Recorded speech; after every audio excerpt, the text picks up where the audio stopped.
22 de enero de 2022.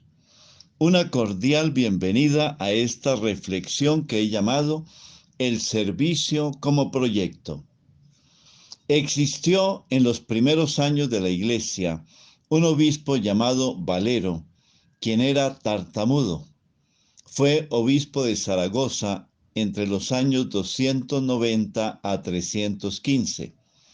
En ese tiempo estaba vigente la institución del diaconado, que había nacido en la época de los apóstoles, cuando sintieron la necesidad en la vida de la Iglesia de discípulos del Señor, dedicados al servicio de los más pobres, especialmente de las viudas abandonadas y de los niños huérfanos.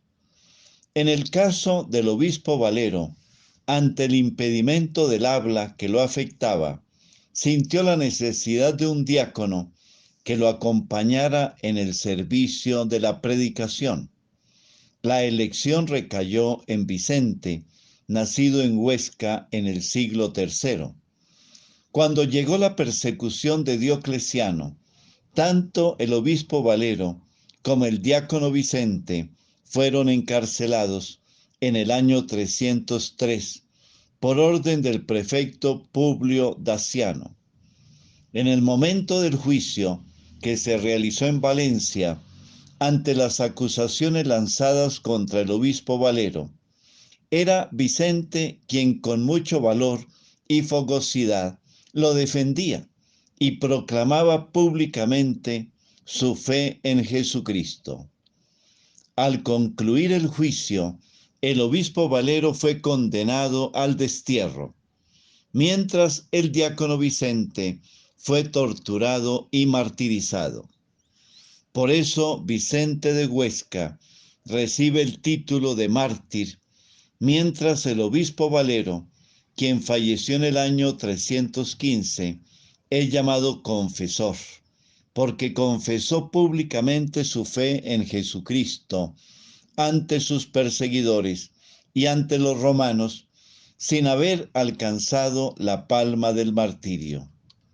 La tradición cuenta que en el tiempo en que estuvo encarcelado, Vicente atrajo a los carceleros, entre ellos al verdugo, a la fe en Jesucristo.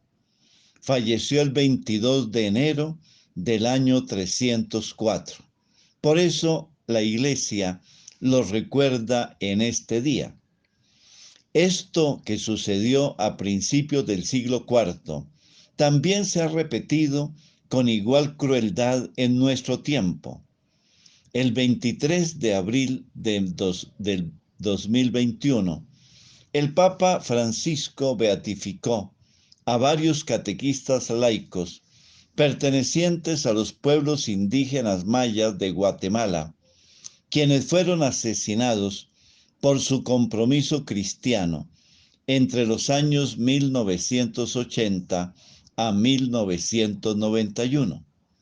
Entre ellos, dos indígenas ixiles que colaboraban en el culto de sus parroquias como acólitos adultos o como sacristanes, y 5 catequistas quichés que se dedicaban a enseñar el catecismo en su propia lengua a los indígenas de estas tribus.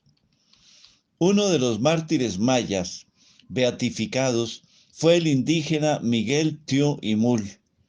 Su hija Josefa Thiu narraba para una radio que su padre, cuando era un niño de 10 años, entró en la Iglesia Católica.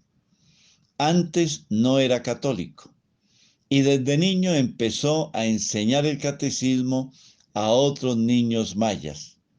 Cuando creció fue un hombre muy trabajador. Siempre se dedicaba a la milpa, es decir, a cultivar una parcela cuyo producto principal era el maíz. Su devoción era rezar el Santo Rosario en la casa, concluye diciendo su hija Josefa. En esta misma línea, mañana domingo 23 de enero, va a suceder algo muy especial en el marco de la celebración del tercer domingo de la palabra de Dios. El Papa Francisco va a conferir el ministerio del lectorado, del acolitado y de catequista a mujeres y hombres laicos, no como algo transitorio, sino como un servicio estable e institucionalizado en la Iglesia. Como se pueden dar cuenta, no es un honor, sino un compromiso testimonial, expresión de su fe en Jesucristo. Los laicos que recibirán el ministerio del lectorado se comprometen a leer, meditar y proclamar la palabra de Dios. Su espiritualidad hace énfasis en la actitud de María, que guardaba la palabra de Dios en su corazón y después de meditarla la entregaba al mundo. Estos laicos provienen de Corea del Sur, Pakistán, Ghana e Italia. Quienes reciben el ministerio de catequista han profundizado en su fe y se han preparado adecuadamente, tanto desde lo doctrinal como desde lo pastoral y pedagógico, para dar a conocer el Evangelio de Jesús, adaptándose a las edades, a las culturas, al nivel académico y al proceso de la vivencia de los sacramentos. Estas laicas y laicos provienen, dos de ellos del Vicariato Apostólico de Yurimaguas, de la Amazonía del Perú, dos fieles de Brasil que ya cumplen la función de catequistas, una mujer de Kumasi en Ghana, un laico de Polonia, una laica de Madrid, de España, y el presidente del Centro de Oratorios Romanos, que se dedica a la catequesis con los jóvenes. Esta ceremonia se realiza en Roma y estará presidida por el Papa Francisco. Algunos laicos y laicas de Uganda y de la República Democrática del Congo, que por motivos de la pandemia no pudieron viajar, recibirán de manos de su obispo estos ministerios. El testimonio de diáconos como Vicente y antes como Esteban y Lorenzo es como una antorcha luminosa en el camino de nuestra fe. Una pregunta para compartir en familia: ¿sientes que puedes algún día prestar un servicio de esta naturaleza en la vida de la familia y de la parroquia? Unámonos a esta oración, a la Virgen de Suyapa. Madre de mi corazón, únete siempre a mi espalda, como al niño que te halló. Guíame por el camino, abrígame con tu amor, condúceme al paraíso donde no se oculta el sol. Cuando me venza el cansancio o me atenace la angustia, cuando la muerte a su paso haga despertar mis dudas, Virgencita de Suyapa, ven a mi espalda en ayuda, sosténme con tu mirada y mis lágrimas enjuga.